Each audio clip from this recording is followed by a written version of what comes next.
மயிலாடுதுறை மாவட்டம் சீர்காழி அருகே திருவெண்காட்டில் பிரம்ம வித்யாம்பிகை உடனாகிய ஸ்வேதாரண்யேஸ்வரர் சுவாமி கோவில் அமைந்துள்ளது.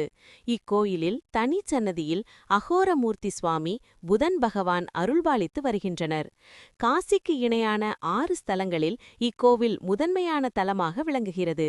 கோவிலுள்ள முக்குளங்களில் நீராடி ருத்ர பாதத்தில் முன்னோர்களுக்கு தர்ப்பணம் செய்து வழிபட்டால் மிகவும் சிறப்பு என்பதால் கோவிலுக்கு தமிழகத்தின் பல்வேறு பகுதியிலிருந்து பக்தர்கள் நாள்தோறும் வருகை புரிந்து சாமி தரிசனம் செய்து செல்கின்றனர்.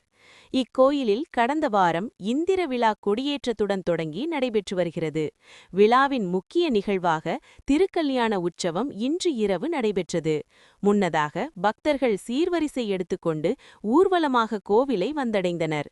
தொடர்ந்து மணமேடை முன்பாக வேத விற்பனர்கள் மந்திரம் முழங்க சிறப்பு யாகம் செய்யப்பட்டு திருக்கல்யாண சடங்குகள் தொடங்கியது.